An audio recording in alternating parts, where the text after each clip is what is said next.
Todavía recuerdo la noche en que me dijeron que la muerte de mi esposo fue un desafortunado percance durante un entrenamiento. Lo dijeron sin rodeos, como si su vida fuera un elemento más en una lista para archivar. Hice preguntas, rogué por respuestas, pero cada puerta se cerró de golpe, los papeles desaparecieron, las voces bajaron, y me quedé mirando una bandera doblada sobre la mesa de mi cocina, dándome cuenta de que el hombre que amaba había sido borrado del registro como si nunca hubiera importado. Me llamo Gwendolyn Pratt.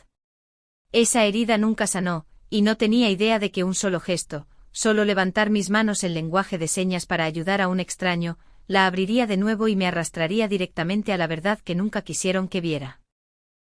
La mañana en la estación de Atocha siempre se sentía como un caos organizado, voces chocando con el crepitar de los anuncios, el ritmo constante de los zapatos resonando contra los suelos de mármol, y el borrón de los viajeros entrecruzándose con practicada indiferencia. Yo me movía con la corriente hasta que mis ojos se posaron en alguien que no encajaba con el ritmo. Un hombre mayor permanecía rígido cerca del control, su postura aún conservaba la disciplina del servicio, incluso mientras la confusión grababa profundas líneas en su rostro. Tenía el pelo bien cortado, aunque canoso por la edad, su chaqueta planchada, sus zapatos pulidos hasta un brillo que hablaba de hábito, no de vanidad. El guardia de seguridad frente a él repetía las mismas preguntas cada vez más fuerte, la impaciencia filtrándose en su tono. Los labios del hombre se movían en silencio. Levantó las manos con un ritmo brusco, el tenue contorno de los gestos se formaba, pero se desvanecía antes de alcanzar la coherencia. La multitud apenas le echó un vistazo.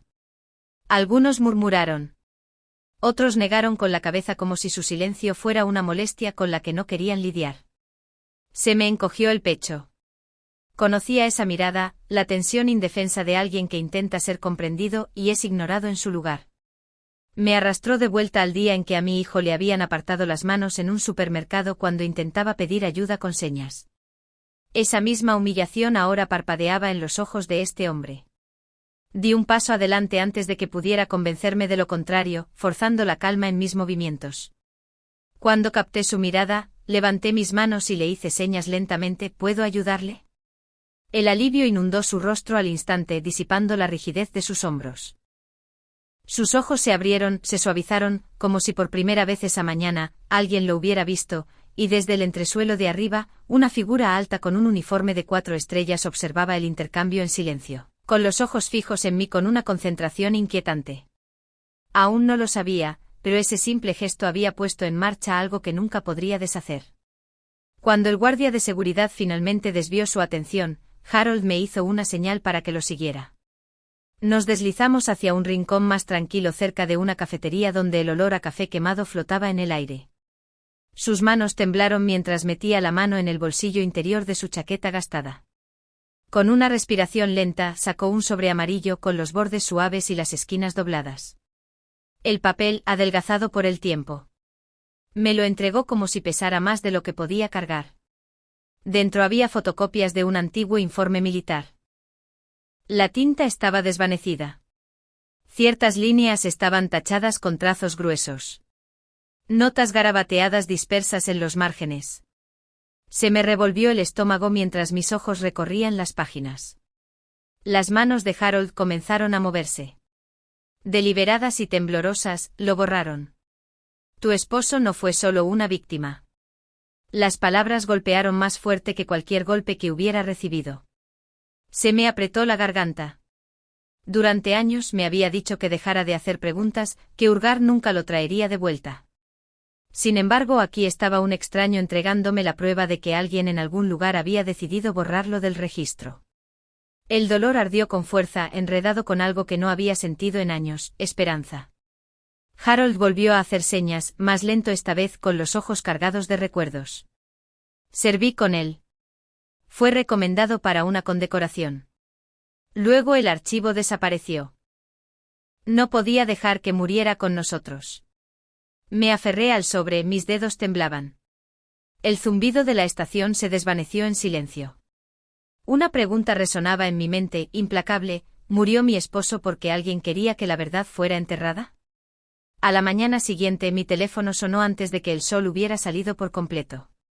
Una voz cortante al otro lado me entregó una citación: el general Marcus Llewellyn desea verla. Se me encogió el pecho. Me preparé para una reprimenda, segura de que se trataba de la estación de Atocha. Su oficina se cernía inmensa. Las paredes estaban forradas con mapas salpicados de alfileres rojos, la luz fría se vertía a través de las altas ventanas. El general Llewellyn estaba de pie cerca de su escritorio con una postura inquebrantable, sus ojos agudos pero ilegibles. Ayer, dijo con calma. Hiciste lo que la mayoría no haría. Te detuviste. Titubeé. Solo sabía cómo hacer señas. Negó con la cabeza. No, elegiste verlo. Eso importa. Habló entonces de una revisión interna. Contratos, registros, archivos plagados de irregularidades, corrupción que necesitaba salir a la luz. Me quería en un grupo de trabajo especial, no como secretaria, sino como alguien dispuesta a ver lo que otros se negaban a reconocer. La habitación pareció inclinarse. Yo sacada de la oscuridad, de repente colocada en el centro de algo vasto.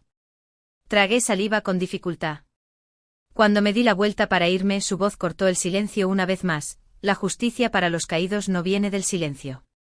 Piense en su esposo, señora Pratt. Salí con el sobre todavía en mi bolso, más pesado que nunca, sintiendo como si me hubieran entregado tanto una carga como una oportunidad que nunca podría ignorar. El zumbido de las luces fluorescentes llenaba mi pequeña oficina en el Ministerio de Defensa, roto solo por el tecleo de las teclas mientras me desplazaba por interminables filas de contratos. Los números se confundían, pero mis ojos se agudizaron cuando una entrada en particular me detuvo en seco. Sierra Consulting, una empresa modesta en el papel, sin embargo, los honorarios asociados a su nombre estaban inflados, apilados de maneras que no correspondían. Se me cortó la respiración cuando hice clic más y vi a la propietaria registrada, Clara, mi hermana. El mundo pareció inclinarse, los bordes de la pantalla se agudizaron como cristal.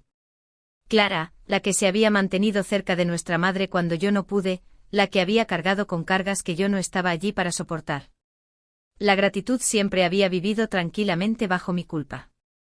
Pero ahora su nombre estaba en un libro de contabilidad que gritaba fraude. El aire se volvió más pesado, presionando contra mis costillas. Si lo denunciaba, la destruiría.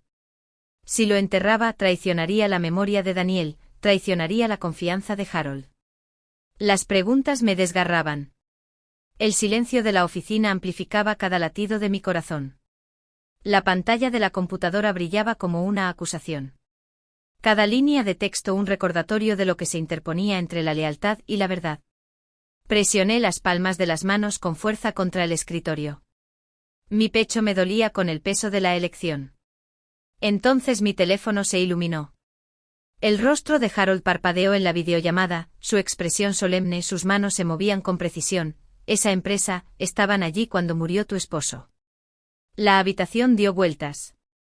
Mi cuerpo se puso rígido como si el suelo debajo de mí hubiera sido arrancado.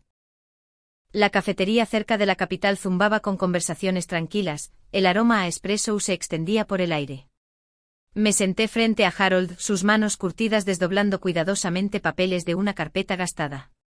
Me deslizó un memorándum fotocopiado con los bordes manchados, el texto descolorido pero legible. Sus manos se movieron, era el informe. Me incliné hacia adelante escaneando la página. El memorándum describía el incidente que le había costado la vida a Daniel, recomendaba una investigación adicional, una investigación que nunca se llevó a cabo. Se me encogió el pecho. Al final, una firma saltó de la página. El mismo funcionario contratante que ahora autorizaba los tratos vinculados a la empresa de Clara. Se me cerró la garganta. Esto no es solo fraude, susurré. Esto es una vida. La respuesta de Harold fue firme e inquebrantable, sí, lo enterraron. Y la empresa de tu hermana, parte del entierro. Las palabras me destrozaron. Mi mano se fue a la boca, pero el sollozo se abrió paso. Las lágrimas empañaron la página. Quise empujar el memorándum de vuelta al otro lado de la mesa para rechazarlo, para hacerlo desaparecer. En cambio, mi agarre solo se apretó, mis nudillos blancos alrededor de la verdad condenatoria. Harold se inclinó más, sus ojos se fijaron en los míos, sus manos atravesando la neblina de mi dolor. No te detengas ahora. Estás más cerca que nadie. Temblaba en mi silla, el papel quemándome las manos. La verdad me había arrastrado, y sabía que no había vuelta atrás a la superficie que alguna vez creí segura. Para cuando salí del Ministerio de Defensa esa tarde, el cielo ya se estaba deslizando hacia el anochecer. Mis tacones resonaron en el aparcamiento hasta que me quedé inmóvil. La ventanilla del lado del pasajero de mi coche estaba destrozada. Cristales esparcidos como hielo por el asfalto. Profundas muescas desfiguraban la pintura a lo largo de la puerta del conductor. En el asiento yacía un solo trozo de papel, arrugado y con letras mayúsculas: «Deja de hurgar, o la próxima vez no será el coche». Un escalofrío me recorrió la espalda. El sudor perlaba la base de mi cuello mientras me obligaba a mirar a mi alrededor. Cada sombra parecía viva. Cada movimiento a lo lejos, una amenaza. Sentía las piernas pesadas, como si incluso el acto de caminar hasta el coche pudiera exponerme a ojos que no podía ver. Esa noche llegó el verdadero golpe. El teléfono de mi hijo sonó, y él me lo giró con los ojos muy abiertos y asustados. El mensaje era corto, cruel: «Tu madre no está a salvo. Tú tampoco». Lo atraje a mis brazos, su pequeño cuerpo temblaba contra el mío. Nos quedamos así mucho tiempo, mi corazón rompiéndose con cada escalofrío. Por un momento consideré alejarme, terminar con esto antes de que nos engullera por completo. Pero entonces vi el rostro curtido de Harold en mi mente, la súplica silenciosa en sus manos, y escuché la voz de Daniel tan claramente como si estuviera a mi lado: «Siempre hay que llegar hasta el final». Al día siguiente Clara me pidió que nos reuniéramos. La cafetería que eligió brillaba con mármol pulido, su traje negro impecable, pero sus ojos delataban la tormenta interior. «Detén esto, Gwendoline», suplicó. Me metí demasiado hondo. «Si sigues presionando, todo se derrumbará para mí, para todos nosotros». Me quemó la garganta, se derrumbó el día que Daniel murió. Su rostro vaciló, pero ella siguió adelante. Confesó que se había inscrito como consultora cuando el dinero escaseaba después de su muerte. Pensando que nos estaba salvando, en cambio, se había atado más con cada contrato. Salí con la cabeza martilleando, la lluvia comenzando a golpear las ventanas de afuera. Para cuando llegué a la calle, la llovizna se había vuelto intensa, cada gota como una advertencia. La tormenta acababa de comenzar. La sala de conferencias segura era estéril, sus luces blancas demasiado brillantes, el aire demasiado inmóvil, las paredes gruesas silenciaban el mundo exterior. A la cabecera de la mesa estaban sentados dos investigadores, con carpetas apiladas frente a ellos. El general Llewellyn estaba de pie con los brazos cruzados, su presencia llenaba la habitación como una espada desenvainada. «La necesitamos como testigo, señora Pratt», dijo con voz tranquila, pero con un filo de hierro.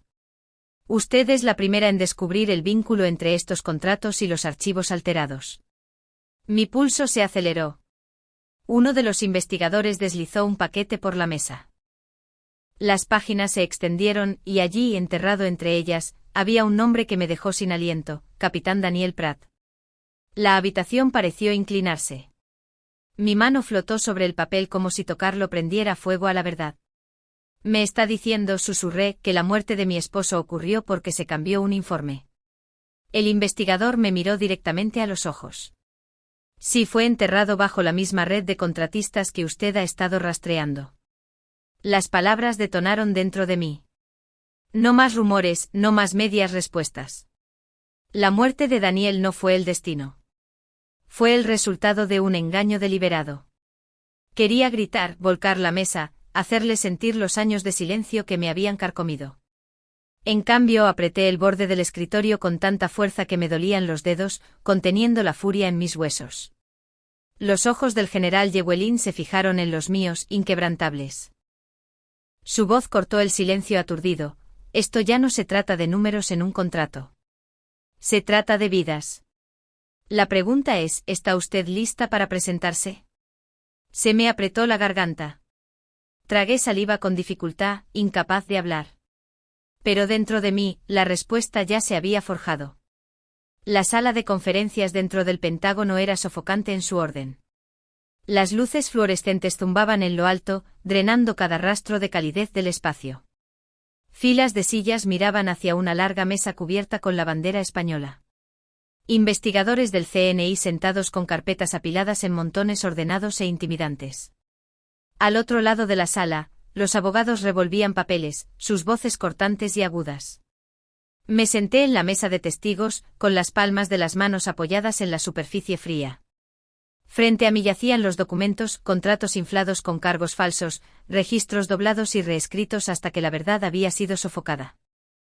Harold Kessler estaba sentado a unos pocos asientos de distancia, su cuerpo temblaba, pero su barbilla se mantenía en alto. Clara estaba frente a mí, con las manos apretadas en puños blancos, los ojos hinchados por las lágrimas no derramadas. El interrogatorio comenzó como una andanada de flechas. El abogado defensor lanzó acusación tras acusación. Sus palabras intentaban pintarme como nada más que una hermana amargada que arremetía. Mis manos temblaban, pero mi voz se mantuvo firme. No estoy aquí por resentimiento, dije con calma. Estoy aquí porque la evidencia habla por sí misma. Nada más, nada menos. Entonces Harold empujó un dispositivo de grabación por la mesa. Una voz quebradiza crujió desde su altavoz. Una vieja reunión. Hombres con autoridad discutiendo el accidente de Daniel, decidiendo no registrarlo. La sala quedó en silencio, el silencio más agudo que cualquier estallido. Clara fue la siguiente en quebrarse, su voz fracturada. Creí que nos estaba salvando, susurró, los sollozos se abrían paso. Pero solo era un peón. El peso de todo se hizo insoportable hasta que el general Llewellyn finalmente se levantó, su voz cortando como el acero, aquí no protegemos reputaciones. Protegemos la verdad. Sus ojos se clavaron en los míos, firmes e inquebrantables. En esa mirada, sentí que el manto pasaba. Este era el punto de no retorno. Una semana después, los hallazgos se entregaron en una sesión a puerta cerrada. La sala no tenía fanfarria, ni cámaras, ni reporteros, solo la solemne presencia de aquellos encargados de afrontar lo que había estado oculto. Las paredes parecían absorber el peso de cada palabra pronunciada. El investigador principal leyó los resultados con precisión clínica. El contratista responsable de años de manipulación fue despojado de cada contrato activo. Se enumeraron los nombres de altos funcionarios que habían firmado documentos falsificados, cada uno de ellos enfrentando ahora cargos criminales. La lista era lo suficientemente larga como para revolverme el estómago. Al otro lado de la sala, Clara permanecía rígida, su antes perfecta compostura desmoronándose. Cuando se leyó su nombre, vino con la nota de que había cooperado. No iría a prisión, pero no había forma de salvar su reputación, ni de restaurar la carrera que había vendido. La observé levantarse cuando terminó la reunión. Sus pasos pesados como si cada uno llevara el peso de todo lo que había perdido. Me dolía el pecho, pero no había forma de deshacer las decisiones que había tomado. Luego las palabras que había esperado, capitán Daniel Pratt. Su expediente había sido corregido, restaurado por completo. Su muerte ya no se descartaba como rutinaria, sino que se reconocía por lo que fue, una tragedia agravada por el ocultamiento deliberado. Su historial ahora llevaba la verdad, y con ella la dignidad que le había sido arrebatada. Sentí a Harold a mi lado, su frágil mano reposando sobre mi hombro, temblorosa, pero firme en su intención. Hizo señas lentamente con lágrimas en los ojos, finalmente escucharon. La presa dentro de mí se rompió, pero por primera vez en años, mis lágrimas no nacieron solo del dolor. Llevaban liberación, la sensación de que una cadena se había roto. Cuando salí al pasillo, el sol de la tarde se derramaba a través del cristal, cálido e inquebrantable. Por primera vez desde que Daniel me fue arrebatado, mi pecho se elevó sin el peso familiar. Pude respirar de nuevo. El aire de la mañana en el cementerio de la Almudena traía una solemnidad, rota solo por el susurro de las banderas ondeando al viento. Hileras tras hileras de lápidas blancas se extendían hasta donde alcanzaba la vista, cada una marcando una historia truncada. La simetría era a la vez hermosa e insoportable, un recordatorio de sacrificio y silencio. Nuestra familia se reunió cerca de una modesta tumba. Harold se sentó cerca, su postura tan erguida como su frágil cuerpo le permitía, mientras unos pocos veteranos con audífonos y bastones flanqueaban las filas traseras, su presencia silenciosa pero poderosa. Mi hijo se paró a mi lado, apretando mi mano más fuerte de lo habitual. La nueva inscripción brillaba fresca contra la piedra blanca, capitán Daniel Pratt. Debajo la línea que había faltado durante demasiado tiempo, el reconocimiento de su servicio, su sacrificio. Presioné la palma de mi mano contra el mármol frío, la superficie me conectaba a tierra. Mi voz tembló mientras susurraba, ya no pueden borrarte. Detrás de nosotros el general Llewellyn se mantenía apartado de la multitud, con la gorra bajo un brazo. No habló, no necesitaba hacerlo. El pequeño asentimiento que me dio fue más que un reconocimiento. Fue respeto del tipo que no exigía palabras. La ceremonia terminó sin fanfarria, sin cámaras, sin discursos, solo la simple dignidad de la verdad restaurada. Sin embargo, al alejarme de esa piedra, sentí que algo se soltaba en mi pecho que había estado tenso durante años. Meses después, en un modesto salón en Madrid, me paré ante una reunión diferente, una pancarta extendida por la sala, Programa de Inclusión y Transparencia para Veteranos. La iniciativa había surgido de una semilla plantada en la estación de Atocha. Ahora real, ahora respirando. Veteranos con pérdida auditiva, con cicatrices visibles e invisibles, llenaban los asientos. Familias también, esperanzadas y cautelosas. Harold estaba allí en primera fila, con los ojos más brillantes que nunca. Cuando los aplausos se calmaron, levantó las manos, sus movimientos deliberados, esta vez escucharon. Sentí arder las lágrimas, pero me mantuve firme. Le respondí con señas clara y segura, los hicimos escuchar. La sala estalló en silencio. Solo el lenguaje de señas puede contener. Docenas de manos levantadas en reconocimiento compartido. En ese momento lo entendí. Había entrado en esta historia como una viuda aferrada a fragmentos de un hombre borrado por el papeleo y la política. Pero allí de pie, ya no estaba atada solo al dolor. Me había convertido en otra cosa, en un testigo, en una luchadora, en una constructora de una cultura que no volvería a mirar hacia otro lado. La justicia le había devuelto su nombre a Daniel. Pero el legado exigía más, proteger a quienes aún vivían y asegurar que la próxima vez que alguien intentara enterrar la verdad, hubiera voces y manos listas para enfrentarse a ella.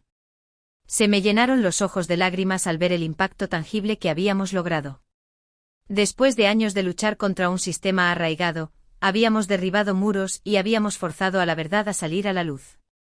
La lucha no había sido fácil, y en cada paso del camino, había tenido que confrontar mis propios demonios, mis miedos y mis dudas. Pero la imagen de Daniel, el recuerdo de su integridad y su valor, me había impulsado a seguir adelante. Miré a mi hijo, quien ahora me sonreía con orgullo, sus ojos reflejando una comprensión que iba más allá de su corta edad. Sabía que habíamos honrado la memoria de su padre, y que habíamos creado un futuro donde la transparencia y la rendición de cuentas serían la norma. La sala estalló en aplausos, y yo levanté mis manos en señal de agradecimiento. No era un aplauso para mí, sino para todos los que habían luchado a nuestro lado, para todos los que habían tenido el coraje de hablar y para todos los que habían creído en la justicia. El camino hacia la verdad había sido largo y doloroso, pero la recompensa de ver la dignidad restaurada de Daniel y el nacimiento de un programa que protegería a otros veteranos, lo había valido todo. Habíamos transformado una tragedia personal en un catalizador para un cambio significativo, un legado que perduraría mucho más allá de nuestras vidas. Y mientras miraba a mi alrededor, vi en los ojos de los demás veteranos y sus familias, la misma esperanza y determinación que había encontrado en mi propio corazón. Supimos que este era solo el comienzo, que siempre habría batallas por librar, pero que nunca más estaríamos solos.